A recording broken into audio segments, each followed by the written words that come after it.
Guys, what you're looking at on the screen is the illustration of the Anunnaki. When you say Anunnaki, that's a plural word. When you say Anunnaki, you don't have to put a S on it. It's like saying oxen versus an ox. A bunch of ox ain't called oxes like foxes.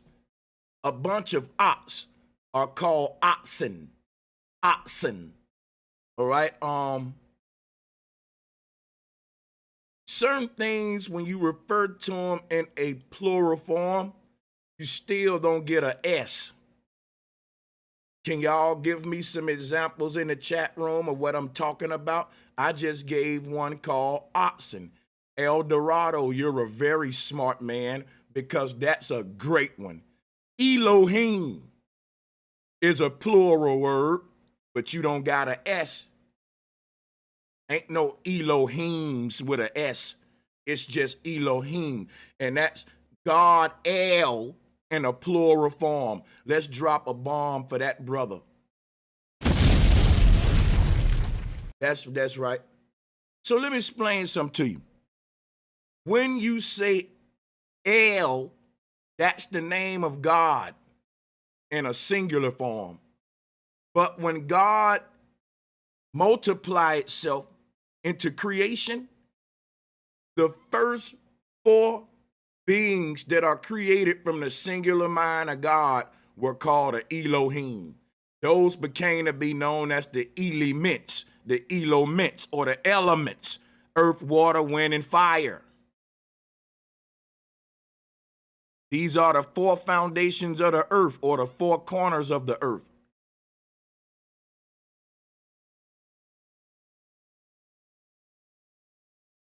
I want to explain something to you.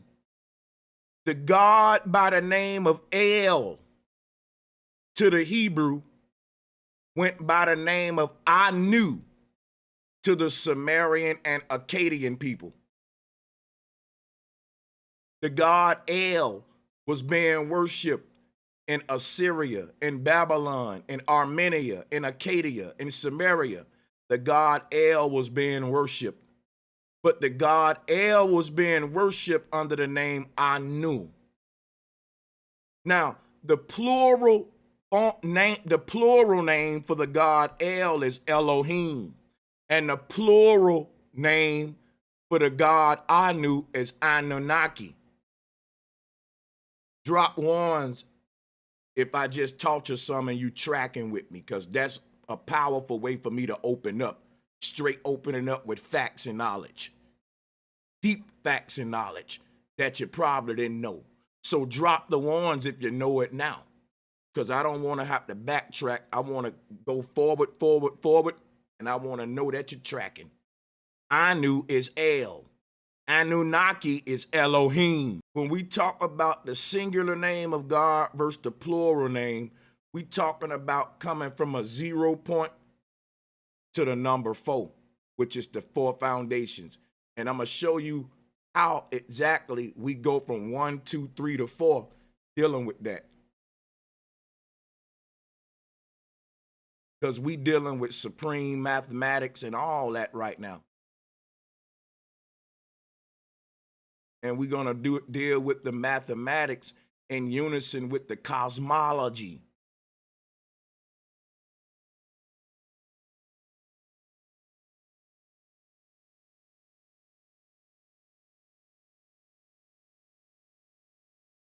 Okay, give me a minute. Let me get my brush.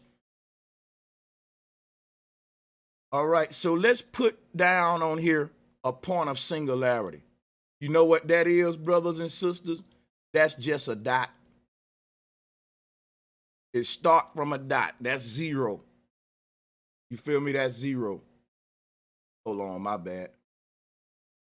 So that's 0. Now, from 0, and you can look at 0 like a light coming on. I'm finna show you the Big Bang. So 0 is like the seed. We start here. When that light start to project its rays, you're gonna get the number 2. You're going to go from 1 to 2 when we go from left to right. See what I'm saying? We now creating duality from 0 because the light came on. So from 0, we get a concept called dos, or 2, what you see here. Or this is center giving birth to left and right. This is center giving birth to left and right. And that 0, right, giving birth to low and high. Now check this out. At the base of this projection, what we get is 4 corners. You know why? When we talk about a pyramid, talking about a 4-cornered structure, this should start to look familiar to you now. The all-seeing eye at the top of the pyramid, the Santa Claus hat, the birthday hat with the dot at the top. You coming from 0, 1, 2, 3, 4. Now, where is 3, Brother Sanchez? 3 is the triangle. 1, 2, 3. But once this thing become 3-dimensional, we see the full 4 corners. And we understand it now how we just went from 0, 1, 2, 3, 4. And that's how the 4 foundations of the universe were laid. And who laid them? The 0, which is El, God's singular form, which is the I. You notice it's the all-seeing I and not the all-seeing eyes with an S on it. We're dealing with the name of God in its singular form, which is El, Anu, I.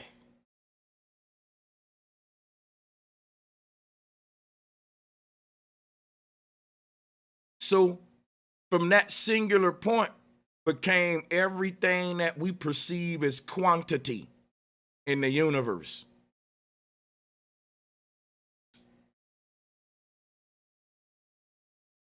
Everything that we perceive as direction, left, right, up, down, man, woman, 1, 2, 3, it all started from this point of singularity. Now, what you can do, you can start back from point 1 and think of it this way. Not just a pyramid, but multiple light rays going all the way around. But you notice when this thing start to beam, it start with a pyramid in its conception phase. And it keeps going, and it keeps going. See, this is just a bunch of pyramids around a point of singularity or pie slices. And if you keep going, what do you get? What you had in the beginning, the all-seeing eye, shining with the light out of it. The Big Bang, boom. Or Ezekiel's wheel, the wheel of God. It's a fractal code. What else we call it? Spokes. Spoke is the past tense of speak.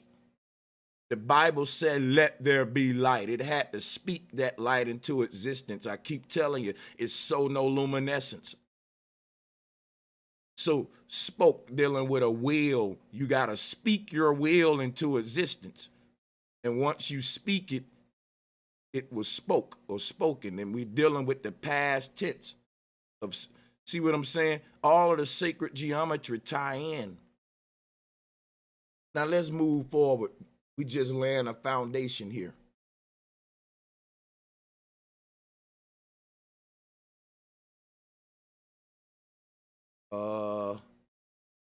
Let's move forward. Hold on, guys. All right, there we go. So you see the singular God El. This is the God Anu with the Anunnaki. That's the picture that I'm showing you now. People talk to y'all about the Anunnaki, but they don't show y'all the fucking Sumerian artwork of the Anunnaki. I wonder why.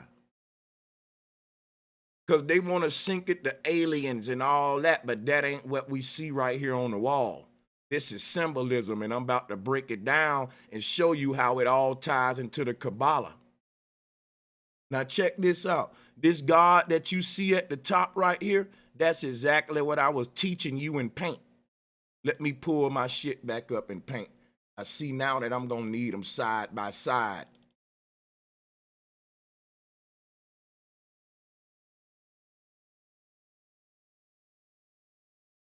Well, you know what? Let's do that. Hold on. My bad, y'all. Let me get this back up. I realize now that I'm gonna need them both up.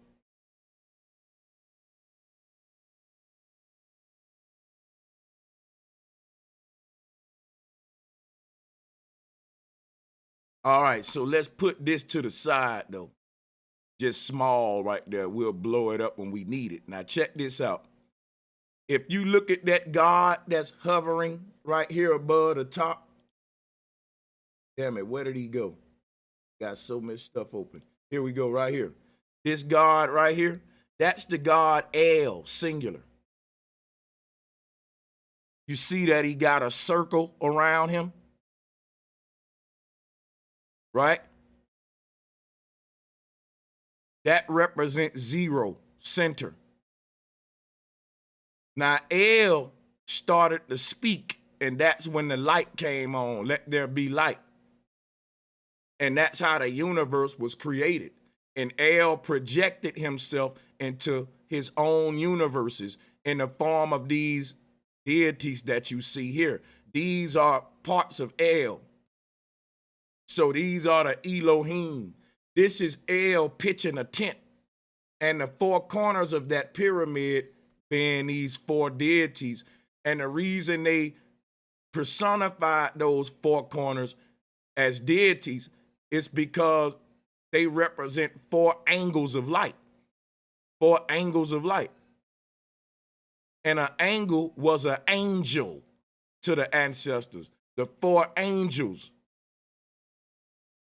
or the four corners of the earth, what they symbolize as the four angels, four ethereal angels of the earth, that's garnering the ethereal winds. And the ethereal winds are dealing with the aurora borealis.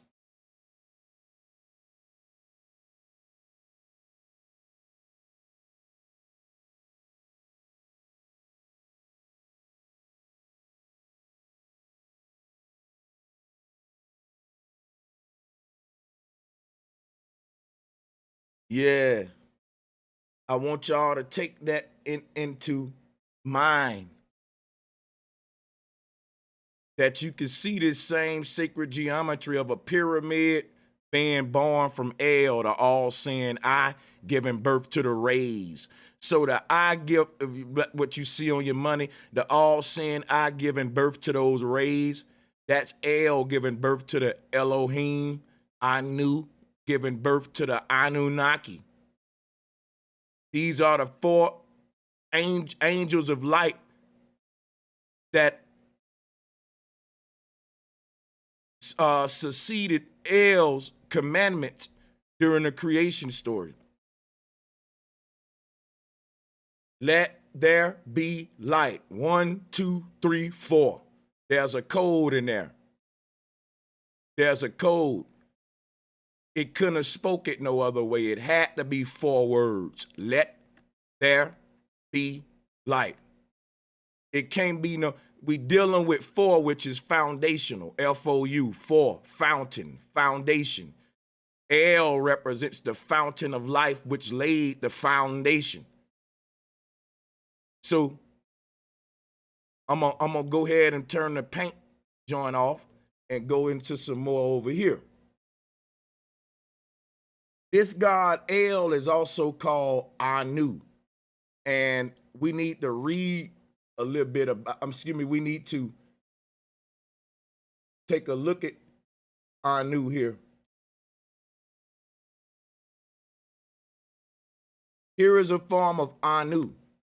Here's another form of this god Anu in his singular form, representing the North Pole. So another form of Anunnaki is Sananaki. Oh, I just said it, yeah. Anna is Santa. Santa and Anna. Santa Ana. Ain't that a city in California? So my thing is, what am I telling you? This God Anu is a form of Santa, the God that represents the North Pole. All right? People today want to make that an alien and go into ufology today. That's part of the New World Order, New Age agenda with this new religion they bringing in, because the new fear on earth going to be extraterrestrials and fake alien invasions. Remember that this God was a boogeyman to the ancient peasants, because the way this God would have been used on the people was to say, look, if you don't do what you told, pestilence gonna happen.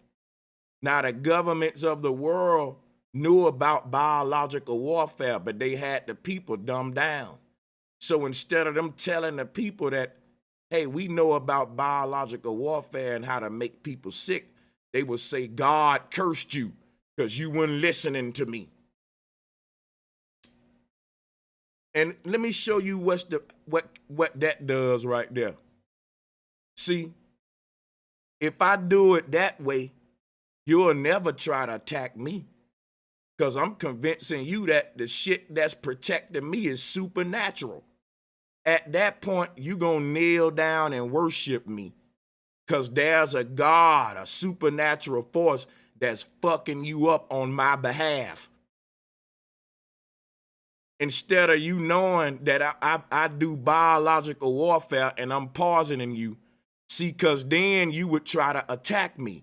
Then you would try to get smart and undo what I'm doing. But if you don't think I'm doing it, if you think them bumps that just broke out on you is because my God mad at you, abracadabra, nigga, you going to be scared as hell in a whole nother kind of scare. You going to teach your children to be scared, not to fight me. Like, leave them alone. Them motherfuckers they powerful, like they got some spiritual shit on their side. And it ain't nothing spiritual. It's just technology you don't know about. But people feel what they don't understand. And that can be used against you in war. Your enemy know that. Now let's get on with this sacred geometry. Here's the God Anu. Now, before I move forward, this is where it's gonna get where I'm gonna need you to think at. We finna do etymology.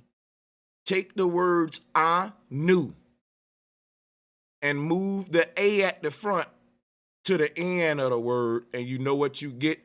Nu-ah. And you know who Nu-ah is? Nu-ah is Noah. Noah. Brother Sanchez, where you going with this? This where I'm going. That the God Anu, another form of the God Anu, is Noah. Here we go. It's the Lord of the Rings, and it's the Lord of the Arch. And all Freemasons know about the importance of the Lord of the Arch.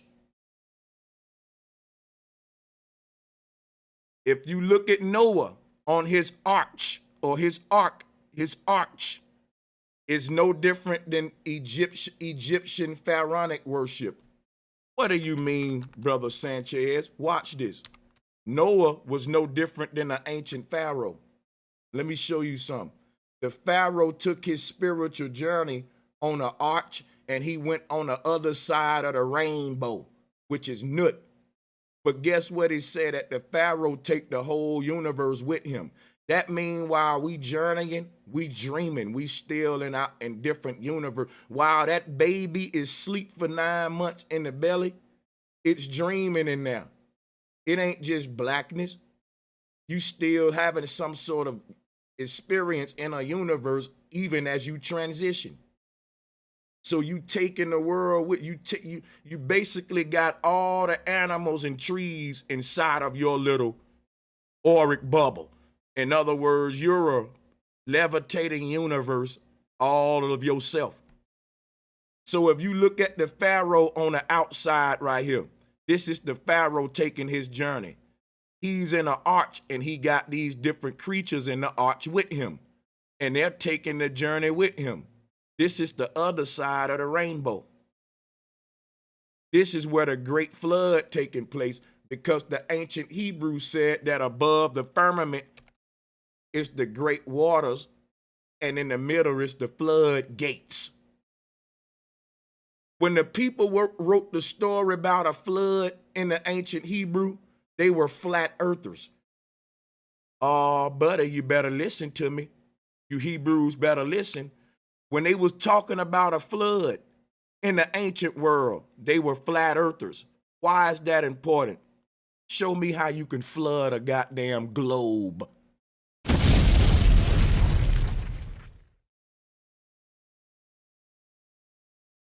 Show me how you can flood a globe. Now let's get on with it. So check this out. When we talk about the vault of heaven, that's called a floodgates opening. The god Aquarius, the one that you see pouring all that water out the jar, Aquarius, pouring the water out, that's related to when these floodgates are open. And it ain't literal water that floods the earth. It's the knowledge that I'm giving you now. People say, where you getting it from, bro Sanchez? Where are you not getting it from? It's all around you. Guess what, though? You ain't got your mind open. God can't pour water into your bucket if you got a lid on the motherfucker. Let me say it again. God can't pour water into your bucket if you got a lid on that motherfucker. Bunch of folks seeing me with my bucket filled up with water saying, where you get that water from while it's raining outside? Won't you take the lid off your bucket? The floodgates are open at this time. So check this out, y'all. All of this knowledge that's coming from above, once we take our journey beyond this earth, that knowledge comes to us anyway in death. Everybody get graduated in death. In death, if you're not able to break your cycle of stupidity, that's when you reincarnate. So what they trying to do is make us in fear and alienated to our own soul and its journey on an ethereal realm. Fear is what brings us back to this earth. And it makes me wonder why they want us to be so scared of death and why the ancestors was creating whole systems to get rid of their fear of death. Ain't nothing like a New Orleans funeral. It's something about them just seeing them do just the opposite of what everybody else do. They celebrating. Them some bad motherfuckers. Drop a bomb for my NO people. Real talk. Think about that for a minute, because that's the way our ancestors kind of went about this death thing. They didn't have a concept of ending, only new beginnings. And they didn't have a concept of their energy being separated. We'll get to that later, but we need to understand that the Anunnaki ain't some spookism, ain't some Billy Carson type, salutes to him, but yeah, they got it all wrong, man. I have no problem saying it. But let me go deep into this so I can prove what I'm saying. So right here we see the Pharaoh on the outside of Nut selling those great waters in his arch, just like Noah during a flood. So when I show you this symbolism and I show you the waters above, you will see why he has a arch up there, what he's selling up there. The Hebrew and the Egyptian was in agreement about a flat earth.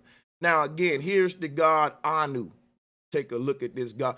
And you see this god Anu have the wings open above a sacred tree.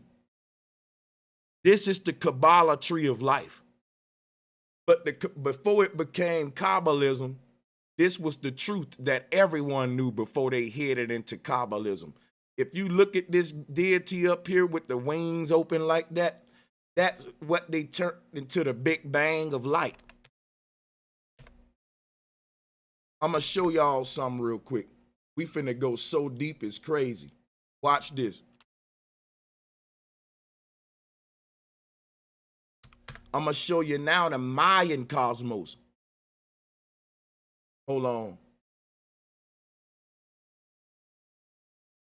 Right here. This the Mayan cosmology. And the Mayan got this little tree. This tree of life in the middle of an arch. And they got a bird on top of that tree. Now, if you look at the god Anu, he's what hid this knowledge, y'all. You see what I'm doing here? And it all went now to where we worshiping Santa or Satan, this god of the rings or the North Pole. This the Lord of the rings. Don't you see the ring around him? This is the god everybody worshiping, thinking that they're fucking smart. This is the Anunnaki, the one that created all these reptilians and aliens from Atlantis and all that dumb shit that you hear. See, people taking this stuff and bending it out of damn shape. They taking this thing and they smearing it with a bunch of spookism and pseudoscience and Platonic interpretation. And that's why they have to go into Atlantis. Ask all of these motherfucking pro-blacks why when it's time for them to talk about their ancestors, they start saying what Plato said.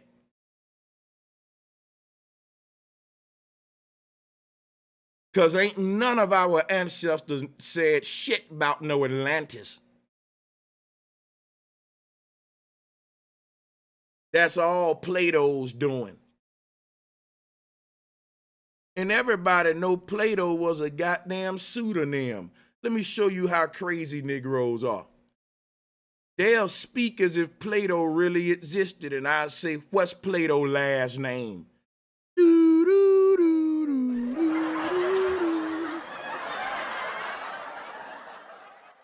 What's Plato's last name? Right, what's Plato's last name? See? See what I'm saying? These folks forge history under pseudonyms so that you don't know. They forge history under pseudonyms like Plato, Aristotle, Nostradamus. What was these folks' last names, yo? We waiting. Such great folks, we would definitely want to meet their family in the modern. Where the Nostradamus family at today? Let's shake. What Plato bloodline at today walking the earth? You his cousin? Come on, man. We want you. See, same with Jesus. Now let me get back into this, because everything you think you know about the Anunnaki ain't nothing but the religion of Plato given back to you. So here is the truth. Flat earth right here. That this God called the I, that's his name, the I God, is that it's a personification of our entire earth. If you look at our earth here, it looked like a human eye. That's why the God of the world is an all-seeing eye, people. It's because the earth that you live in is an eye. And if you're walking on top of an eye, that eye see everything.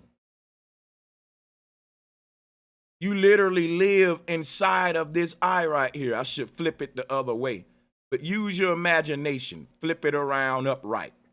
Boom. This is our world. And this is Nut, the sky goddess, over us while we inside of here. All the roots under the ground that we walk on. What is that? The roots inside of the eye right here. Look, this whole thing can be compared to the human eye. The whole cosmology. And this is why God is an all-seeing eye today. But you wouldn't know that. You know why? Because you ain't interpreting this shit right. You believing in aliens and Anunnaki and reptilian and all this shit, and you falling for what the occultists want you to fall for like a fool.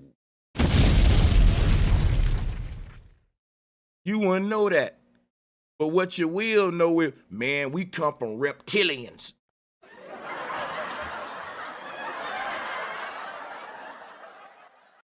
Bro Sanchez, we got reptilian in our DNA. We reptilian.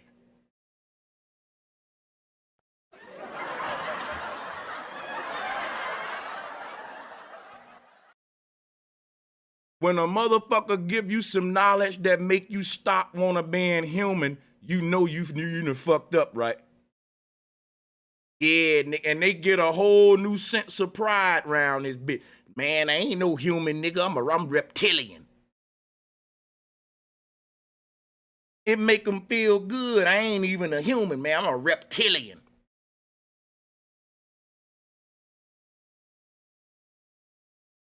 I got scales. You see this ash on me? See everybody else don't ash up. Look at my scales. Telling you. I've heard this. Y'all think I'm making it up.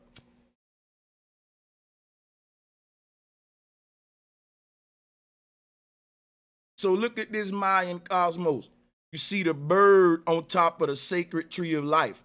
These occultists took this beautiful knowledge that I'm giving you here, and they turned it into this bullshit with the god El representing the pupil of the eye. Right here, the pupil. You know that very narrow gate that Jesus was talking about. You know that narrow gate that Jesus was talking. That's the pupil in the middle of the eye. That little bitty black dot in the middle of your eye. That's what's intaking reality outside, putting it together in the back of the brain, which we're going to talk about that later. Because the way that your reality is formed as one square picture in the back of the brain is like this. All roads lead back to that dot. That's the back of the brain, the pineal gland. The base of that pyramid represents reality being sucked into the dot right there. Light can't escape a black hole. So each one of your eyes is a black hole. The dot in the middle of them, that pupil, that's what's sucking in the light outside. And as the light get drained down the black hole, it creates something called the iris.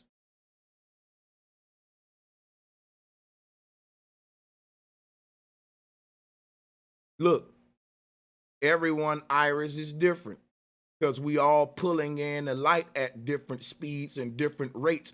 And this is why each human is interpreting their own reality differently.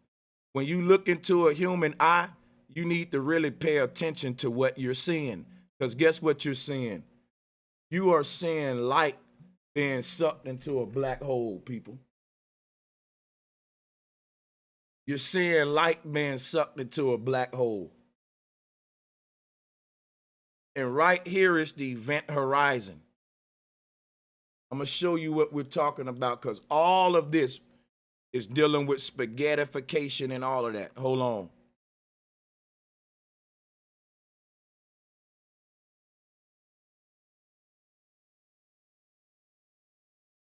So when you look at light being sucked into a black hole, they call it spaghettification because the light rays started to noodle up, if you will, as the black hole accepts them past that event horizon.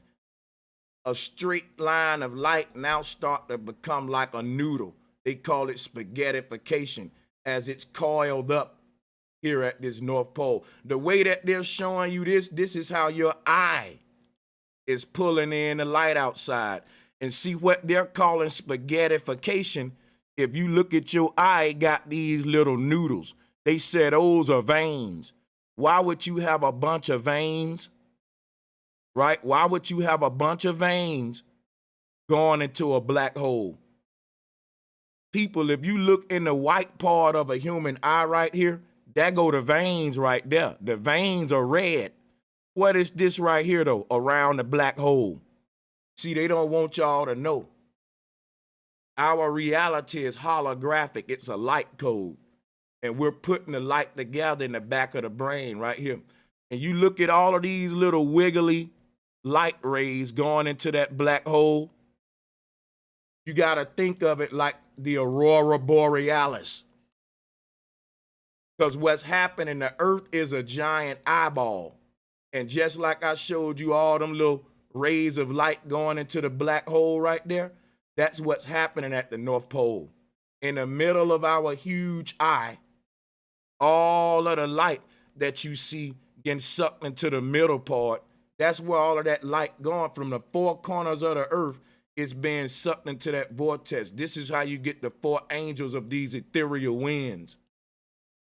And in Sumeria, those four angels are the Anunnaki right here, or the Elohim.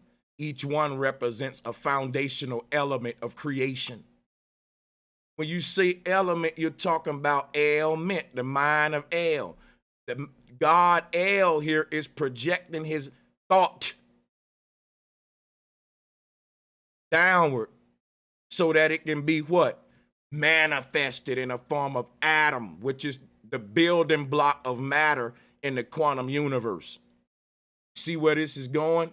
Notice that the rays of light coming from El are spaghettified in a wiggly line.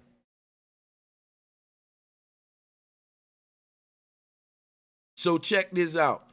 This is such a fractal pattern that if you pull up sperm around an egg, you'll see this same fractal code of the aurora borealis light going into the black hole, which is the egg. The female egg is a black hole.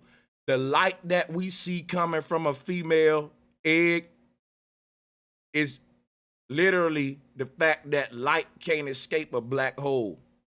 But her egg is really a black hole. What's illuminating it is the fact that light keep pouring into it because it can't escape it.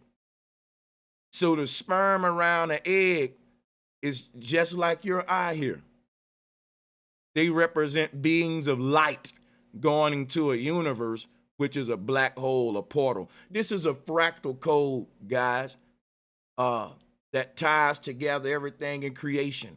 So I knew it's the egg and the sperm would be the Anunnaki, which is why when you pull up the Naki or the Nagi, it will resemble a sperm. Let's do it.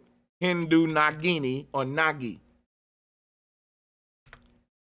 When you say Anu, it's two words, Anu, which is the name of God, and Naki, which is a name of a deity that was created by God, or a Naga, a Naki, Ananaga, Anunnaki. And the Anunnaki is where you get the genie from, which is just the ancestors personifying the sperm, or the light of the aurora borealis. This green little serpent god that you see, that's nothing but the aurora borealis light personified. Let's see if I can show it to you one more time.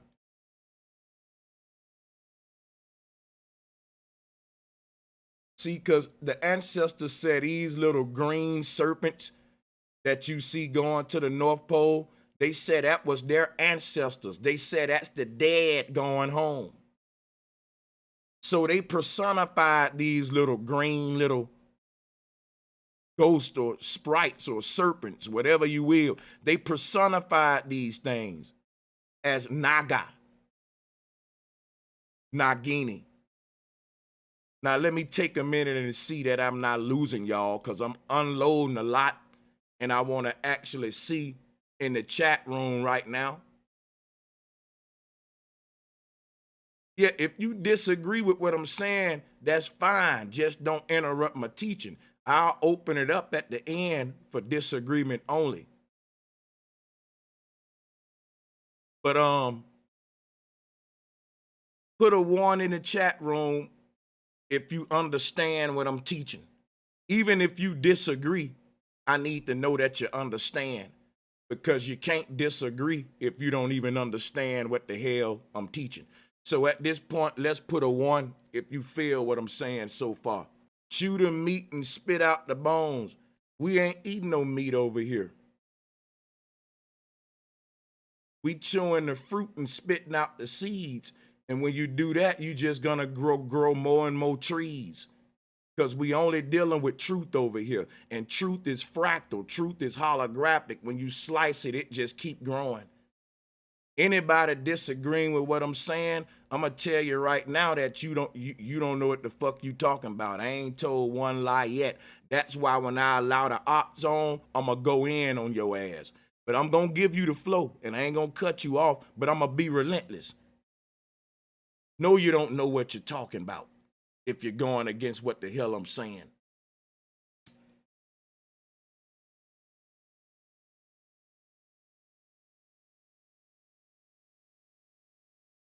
So check this out. This is indeed the truth, and you ain't never heard nobody else teach it to you. So how the fuck they gonna disagree with it when they should be saying, damn, bro, Sanchez, I ain't never heard it like that before. And we ain't embracing the shit that we never heard before. You gonna come debate me with some shit I already heard before, nigga, and what everybody else already heard fucking before.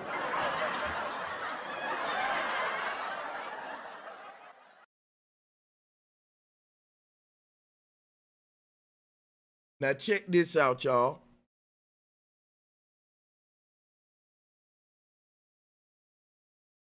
Like I said, light being sucked into a black hole, that's how we see. Now because the God that we talking about is the God that represents an eye. You know why? Studying the human eye will reveal the secrets of the universe to you. That's how all of this artwork was created. That's how this was created. This is based on a human eye. Even if you look at the little root system, the double-headed dragon right here at the bottom of this Mayan cosmos, you can see what they're showing you. It's related to this part of the eye right here where the roots are.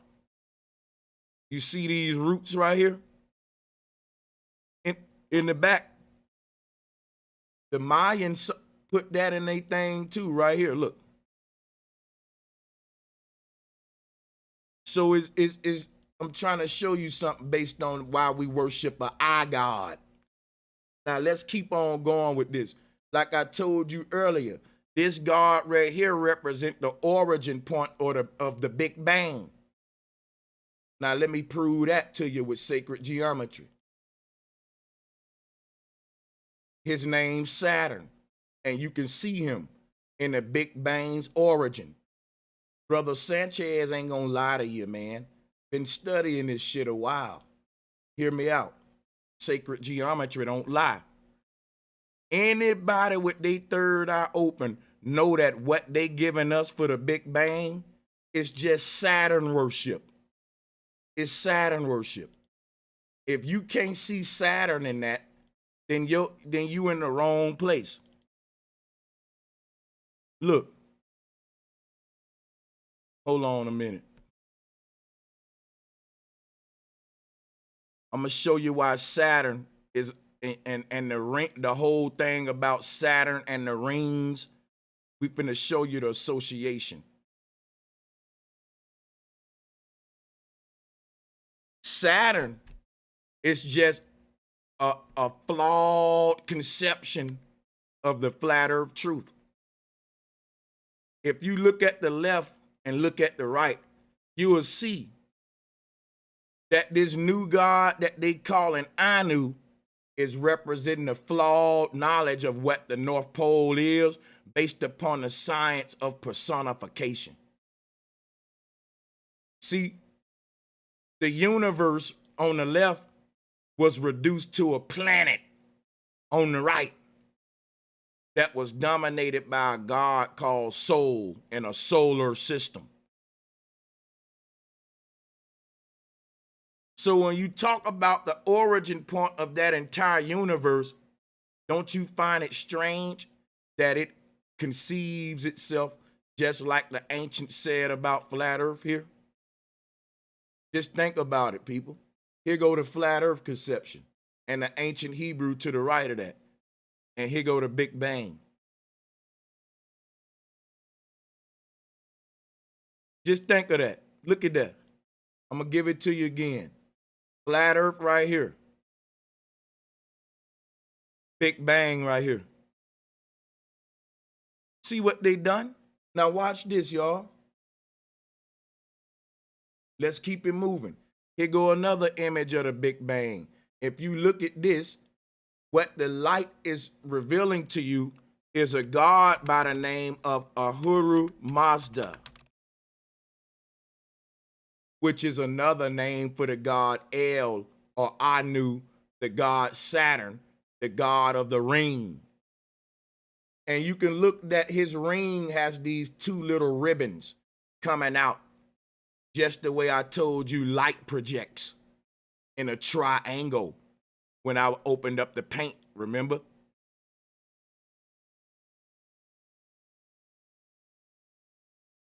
This God, if you look at his arm, this is how you get the Arm and Hammer logo, Narmer and all that. Now check this out.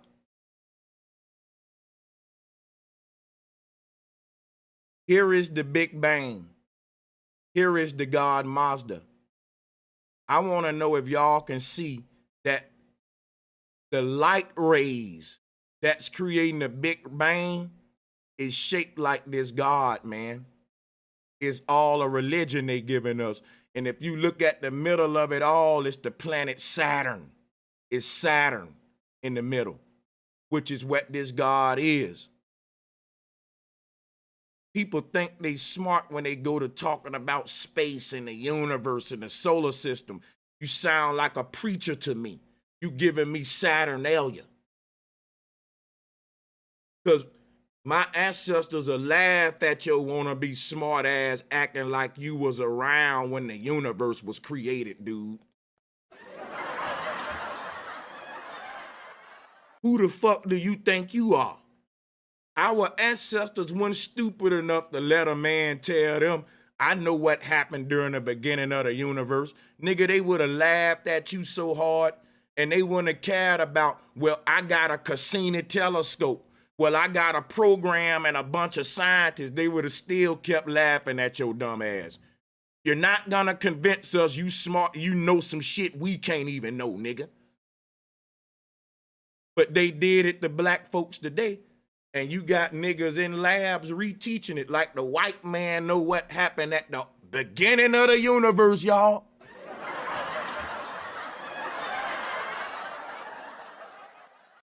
And when you start acting like you know some shit that can't no human possibly know, you go to sounding stupid than a bitch. And that's why I debate any nigga giving me this Western science and my flow with them. Especially when we go talking about the origin point, the Big Bang, I'm going to say, well, what started the Big Bang? And that's when I'm going to force that idiot to say we don't know. And I'm going to say, so why the fuck were you laughing at my ancestors when they said they didn't know? That there was something, see what I'm saying? But our ancestors actually knew. Our ancestors was telling them bastards they didn't know because they knew that the knowledge in the hands of evil folks would be bad. But when these evil dummies acted like they know, there's no way you can possibly know. Real talk, even the ancestors can't tell you what exactly happened at the beginning of the universe unless they created this universe. And that's a whole nother lecture when I'm going to go into how this universe was created by the ancestors. This is the first simulation right here. When they said we're born into sin, you're really born into simulation.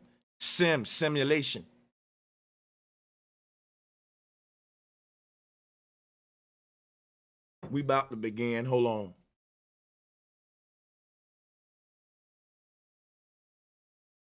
Lot to unpack. So when you look at what they're giving you for the Big Bang,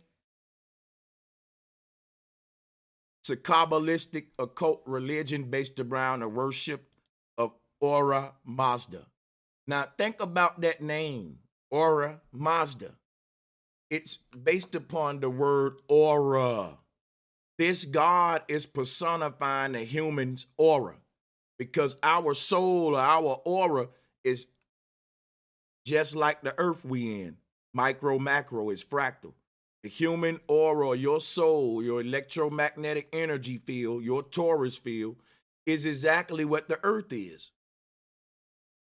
But when they started personifying what our aura was into gods, they had to also create earth gods because our aura is the same thing the earth is. That's how you get gods like Geb, being what an earth god represent a certain aspect of your aura. And Geb was a serpent god because the energy that governs this earth is the heart chakra, which is green. And the kundalini serpent energy up and down the spine.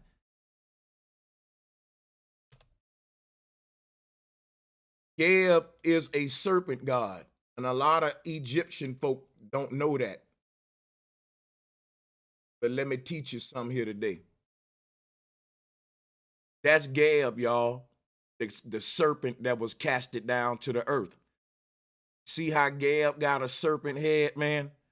Because that's dealing with the highest knowledge of this earth is kundalini, serpent energy.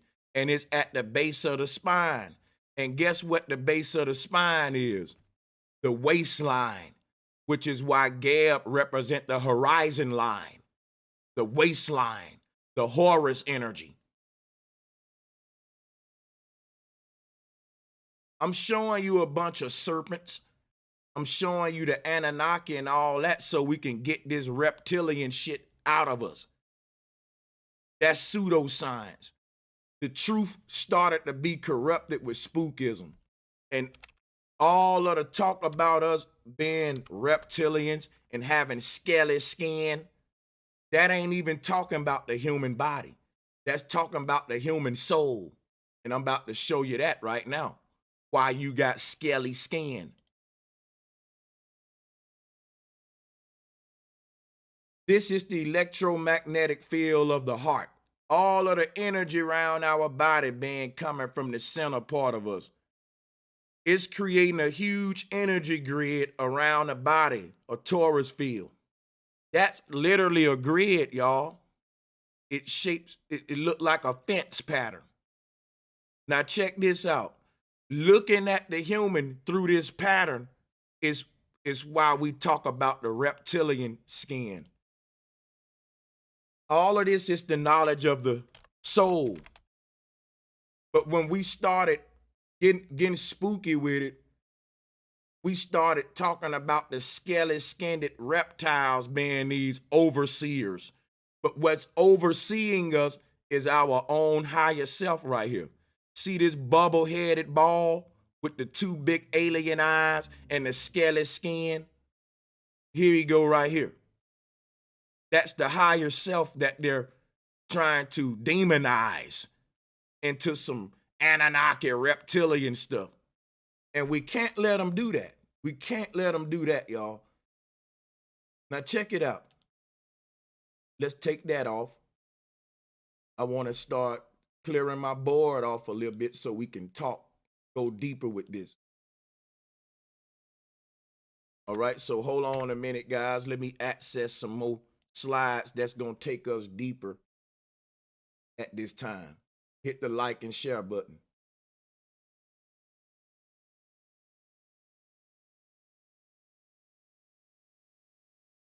All right, here we go. Let's get into Freemasonry again to reveal what's being hidden. Here are what NASA gives our children to learn about black holes and light. You know, light getting sucked into a black hole. And they saying these are galaxies. Now, when you talk about pure light being sucked into black holes, NASA failed to teach us why when we land on Earth, the galaxy or the universe is no longer light anymore. And we never ask those questions because we've been trained not to ask those questions. Y'all ain't listening. If you live in galaxies that are made of pure light, the Big Bang itself was an explosion, like I just showed you, of pure light. Science still can't explain how light become physical matter. And they can explain it, they just don't want to. You know what they would have to say? Ain't no physical matter. The light is fooling you like it's concrete and wood, but you're actually in a holographic universe.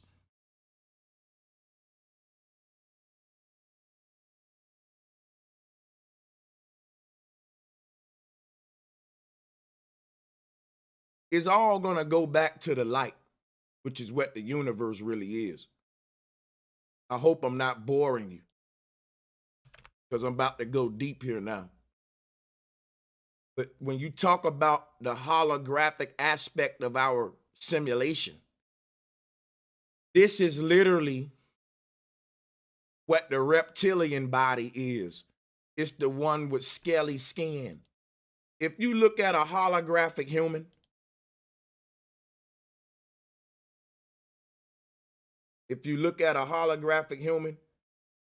you will see the scaly skin.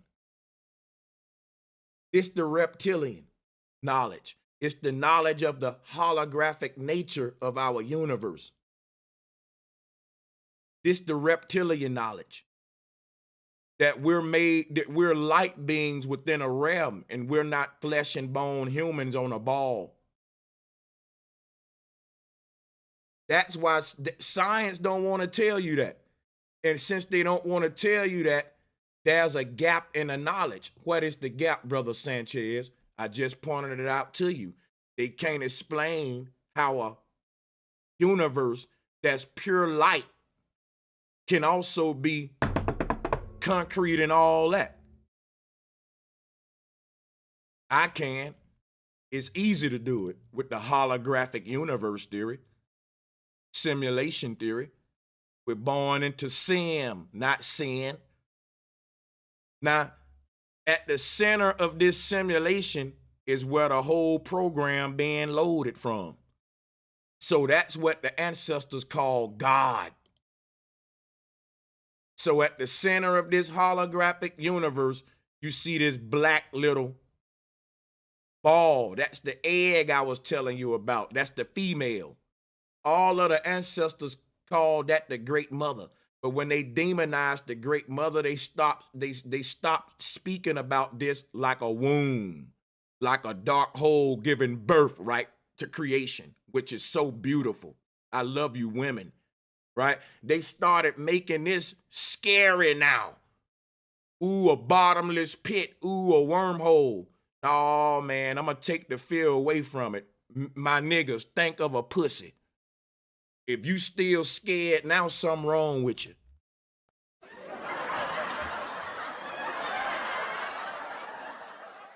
You can't scare no man with a pussy. But you can scare a nigga talking about falling into a bottomless pit forever. When they talk about falling into a bottomless pit forever, it's that your soul will fall into the womb of your mama to be born again forever and ever. This is a continuum. Your next lifetime, your mama is there too. The same people in this life are in these alternate realities, but it's just an alternate situation. Your mama different in these. Like when you dreaming, it's a different form of you in the dream. But guess what? So that means it's a different form of your mama, your brother, your daddy, your different situation. That's why it's called an alternate reality. It's the same cast members, but an alternate script. So the movie is what's changing, but not the actors. The real is what's changing. And what is that the root word of? The reality. What you call real is what changes when you dream at night. The dream is now real to you. And if I walk up to you in a dream talking about this world where you sleep in the bed at, that'll be fake to you. You'll be like, bro, I can't prove that. I can't prove that I'm asleep in the year 2022. I gotta pay my bills, man. Watch out. And I'm like, bro, you dreaming right now. Man, you a tinfoil hatter. And then you wake up and you be like, yo, I was dreaming that a dude was telling me I was dreaming and I didn't believe him in the dream when I was dreaming. Yo, what the fuck just happened?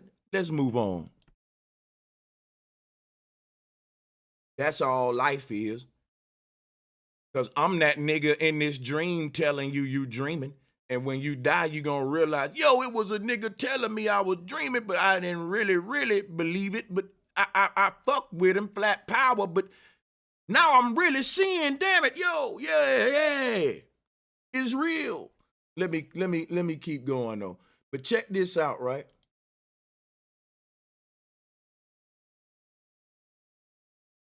Let's talk about the great vault in the heavens, because that which is splitting our universe, right? Let's talk. We got a lot to talk about. Shoe right here represents a crack in our universe. And at this crack is like the pole in the middle of a tent. At that pole in the middle of a tent, you got to walk around it. Listen, y'all, planes can't fly over the North Pole. I'm about to show you something. We need to bounce back to the flat earth cosmology now. I'm bouncing all around on purpose and I'm tying it all together. And I know I'm not losing you. You know why? I know what kind of students I'm dealing with and where y'all at mentally. And I make my curriculum accordingly. Now, at this time, do me a favor though. Hit the like and share button and think about what I'm about to say. Planes got to fly around the North Pole. Nothing can fly through the North Pole. And I'm trying to tell you why. Think of a tent. If me and you got a tent set up and it's a pole in the middle of the tent, you better walk around that pole. You know why? You don't want to collapse the tent. If somebody bump into that pole and knock that pole over in the middle of the tent, then the whole shit gonna fall, that the roof gonna collapse on us. The North Pole ain't nothing to play with.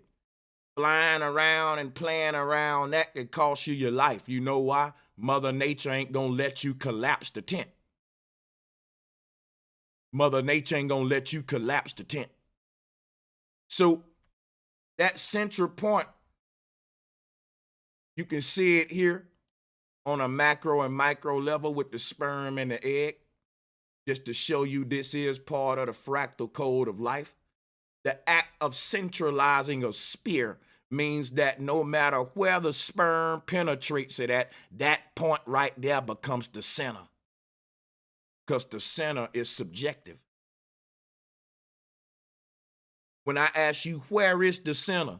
It can be anywhere. Because we talking about the center of what? You know what I'm saying?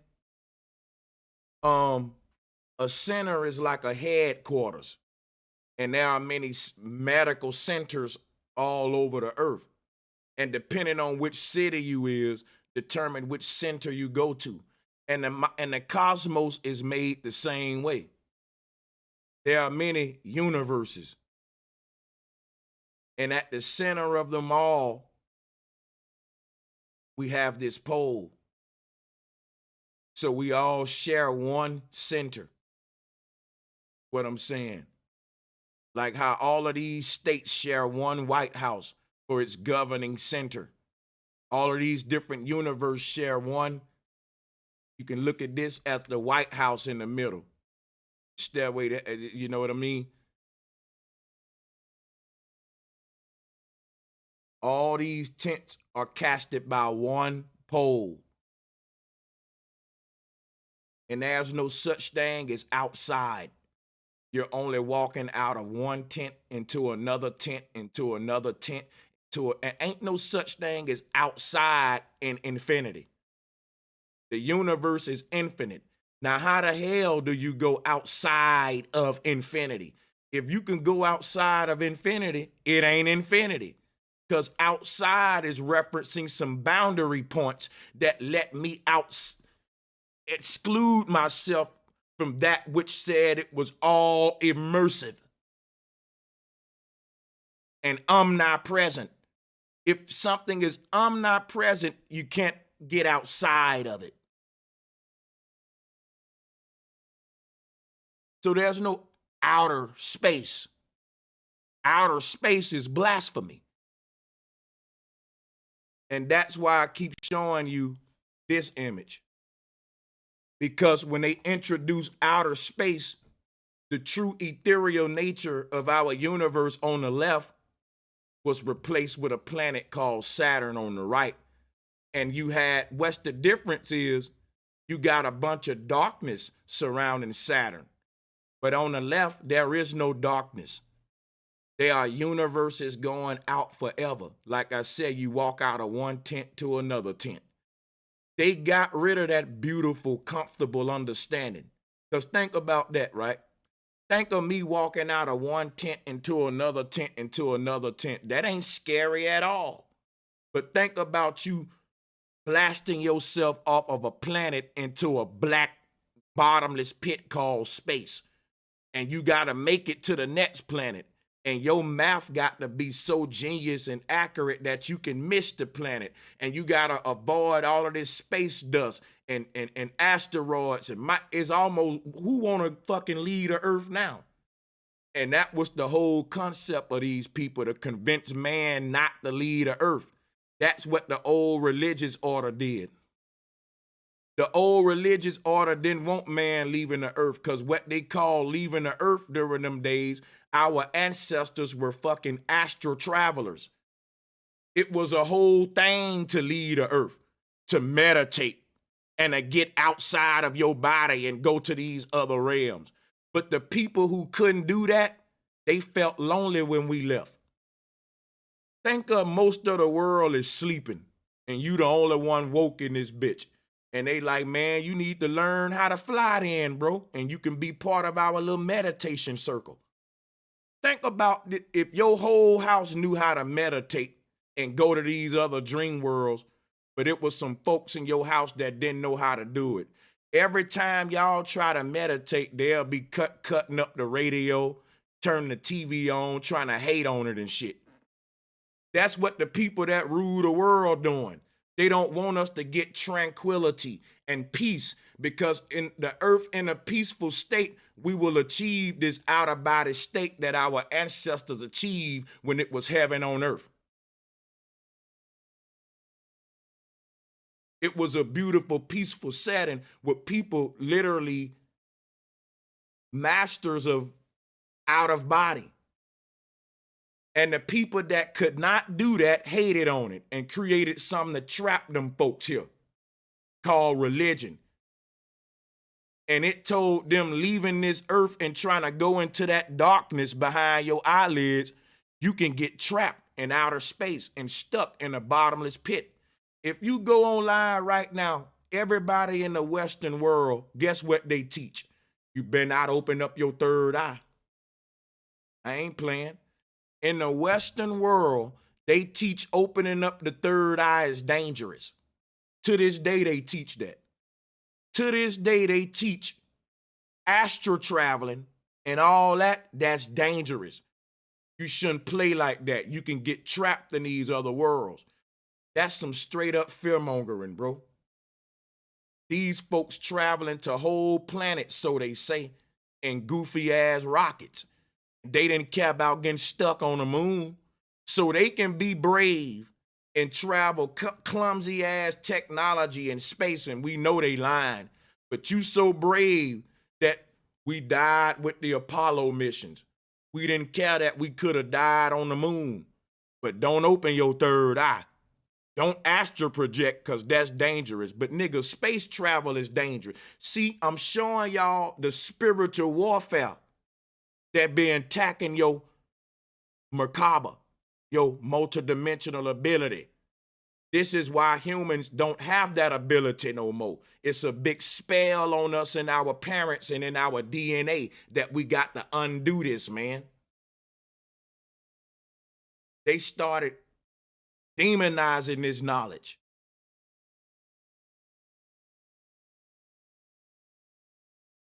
So at the center of this whole universe is what the ancestors call God, because that's what everything is being loaded or projected from. This God that y'all calling Anu, which is the root word of Anunnaki, right? Like I told you, Anu and Anunnaki is El and Elohim. All right? We got to go with that, show you what I'm saying. It's the all-seeing eye and the light rays of light coming out of it. It's the singular and plural aspect of that thing. So now let's go deep. Because remember now, it was all about leaving the earth and going to new worlds. What did Noah do? What did Noah do? See, I want to do some sacred geometry right now. The God Anu is the God Noah. Noah, Anu.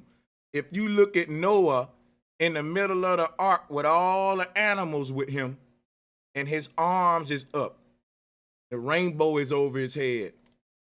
But let me show you something. Here's the God Anu. There go the God Anu.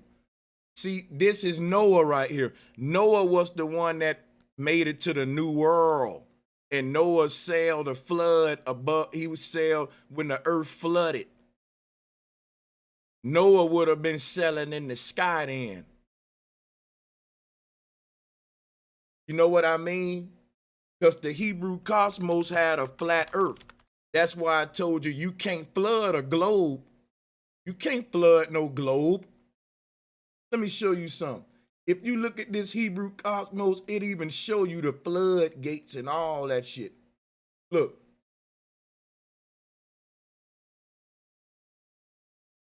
Here go the floodgates right here. When them open up, all the water from heaven pour onto the earth. Now, when we was trying to explain this shit to people who didn't understand it, they thought we was talking about literal water. We was talking about Aquarian knowledge. Our ancestors were dealing with the heavens and the stars for signs of energy coming onto the earth. Look, those floodgates in the heavens, sometimes they be open like this. Sometimes they be open like this. And we call that the Aquarian age. Because that's when Earth turns into a fucking aquarium with knowledge. If you want to say knowledge is water, the ancestors saying during the Aquarian age, it's flooded on Earth. The people who took that shit literally, they made a story called a flood. Right here. The ancestors said when this knowledge floods your consciousness, you will be born again. So you notice that Noah represents the rebirth of the earth. And it's symbolic of what? Waters, just like baptism.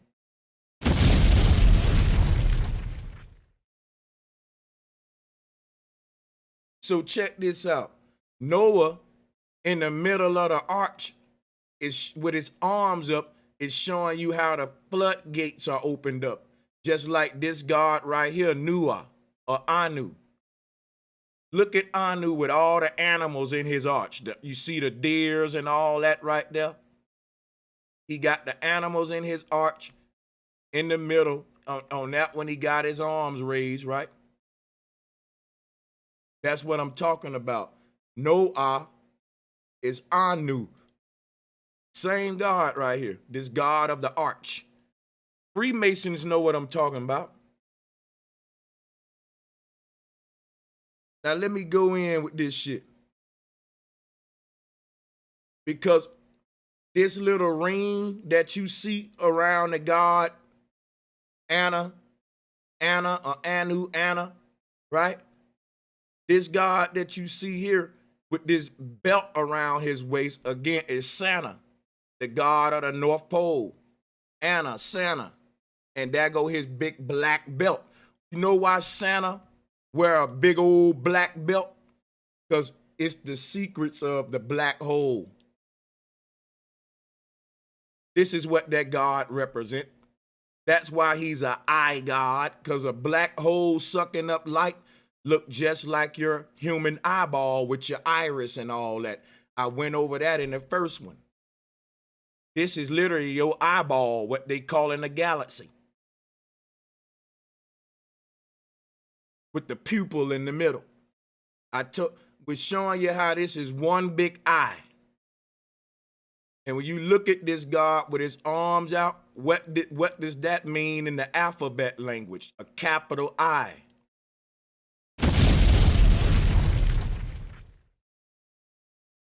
Let me see where my numbers at. We should get my numbers back up with liking and sharing. Y'all see they blackballing me, man. You know what I'm saying? We was almost at 1,000 views. We have. Let's get the people back. Let's like it and share it and make it viral.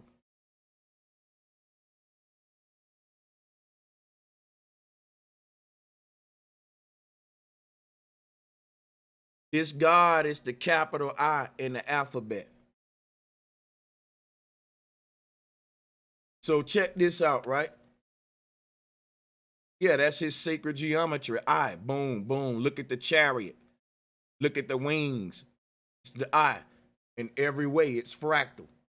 Because the capital I is a dumbbell. It's dealing with energy. This whole universe shapes like an eyeball. And it's the capital I in the middle. Which is, you keep stacking those capital I's, you get the stitching in the middle of the football. Why am I even bringing that up? Because that's the DNA.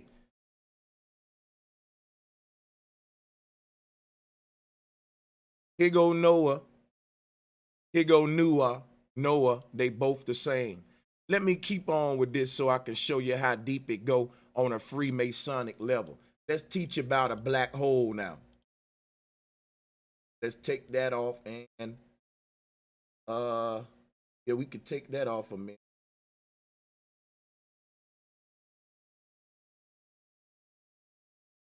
So here is a black hole again. This represents the god Anna or Santa, Anu.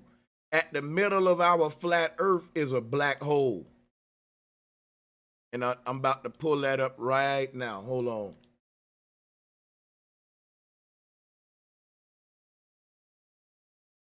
Sorry about that. You know, they shut me down. I had to reset the whole shit. Now I got to pull all my files back. I got you, though. Here go the AE map, which is flat earth. At the middle of this flat earth is a black hole. What I want y'all to focus on is all these little lines that's falling into this middle part like pie slices. And I'm going to show you how those pie slices were formed.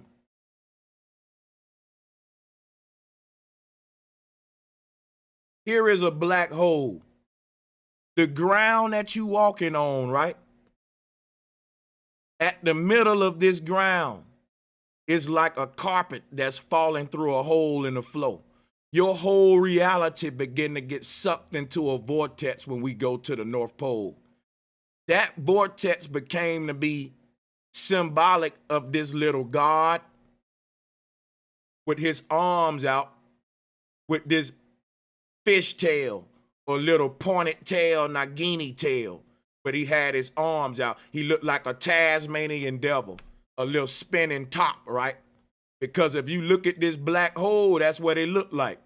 It stretches out at the rim, but as it go down to the bottom, it's like a genie tail. You see it? So this whole black hole symbol, it became to be personified as a god called Anu that I'm about to show you now that looks just like that black hole. You see it? At the top, how it spreads open right there. This the vault of heaven, and he get this little genie tail down there. All he's personified is what's happening at where the sky is open, in the middle of our flat earth, right? There's an opening in the heavens called a sky vault. But on the ground, there's an opening in the ground too. There's literally an opening in the ground at the North Pole. It's like a pole that's splitting through all reality, above and below, connecting everything on like a shish kebab stick. All of these different universes. We about to go into that.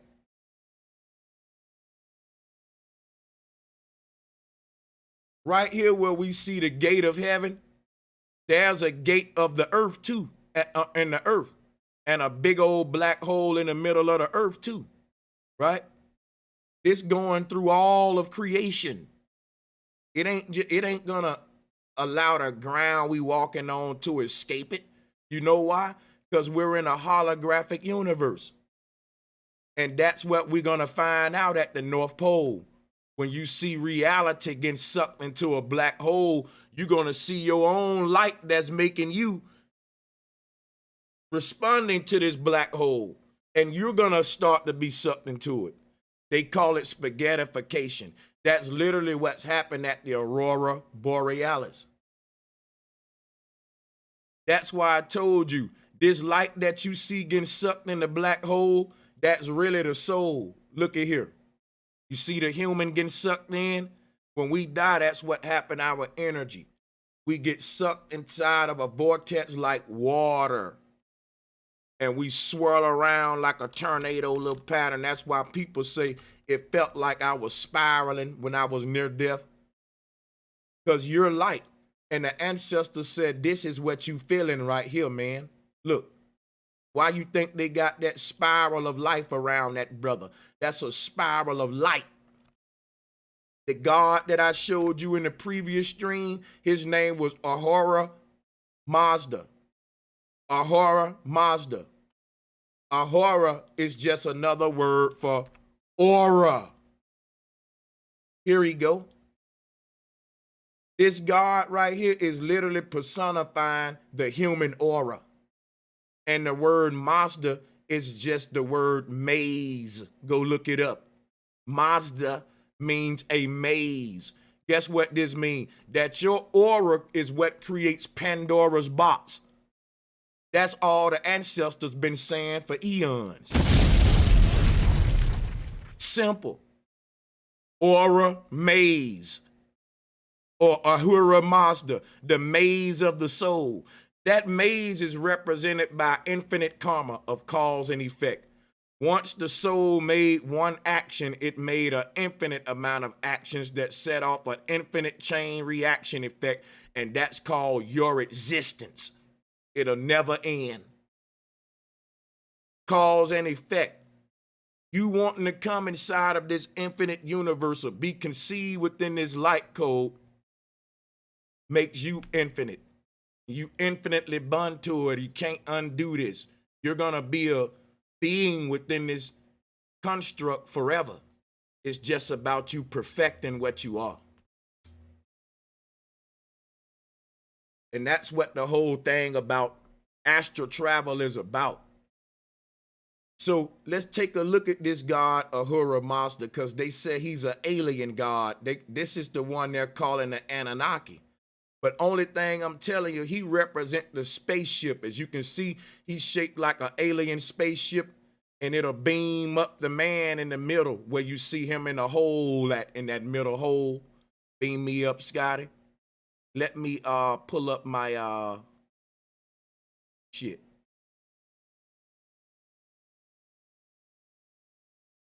Let me pull up my folders.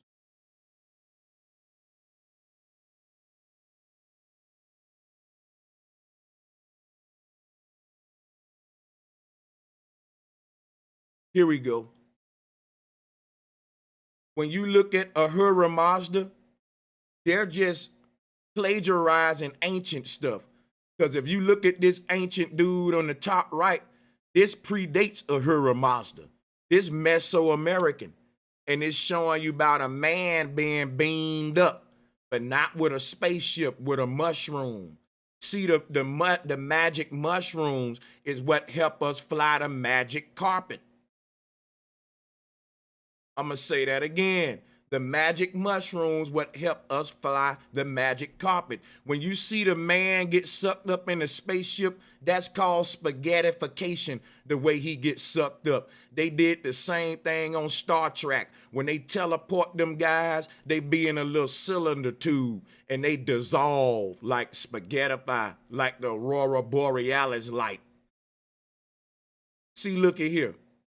This is where we get the man getting beamed up in the UFO ship from, but it wasn't a UFO ship. It was a mushroom that allowed our ancestors to go into these trips out of the earth, out of the body.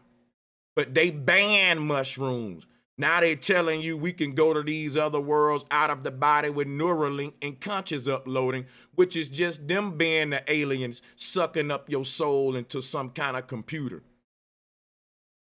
They're the aliens that they telling you our ancestors were. Our ancestors weren't aliens. You just alienated to magic mushrooms, nigga.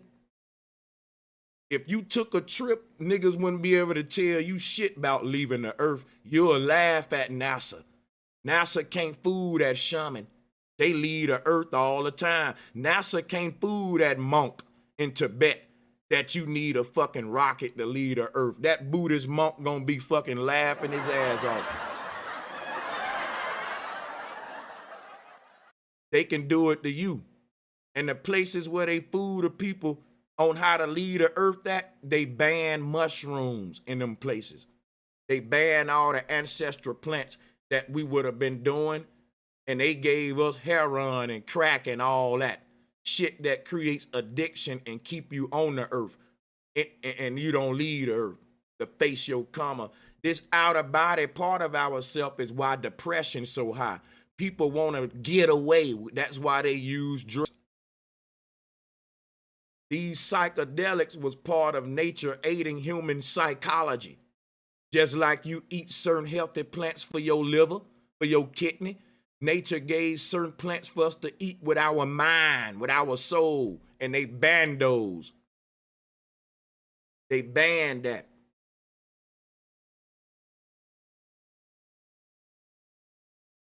So let's keep this moving. Hopefully we get the numbers back. Keep liking and sharing. Now check this out, guys. Here is the god Mazda, or what we are, represent the human Merkaba. You surrounded by a circle of energy. And it expands out to infinity in layers. When they talk about this Lord of the Rings, it's you and your aura. Now I'm about to go deep with this Anunnaki thing. Here go the Lord. That's you inside of your aura. I got to say that though. All right. Now look, this what NASA give you for what happens at the middle of a galaxy. NASA give you that. NASA says this is what happens at the middle of a galaxy. Well, watch this, y'all. Here go the Aurora Borealis light at the middle of the earth. And guess where all that light going? It's responding to a black hole.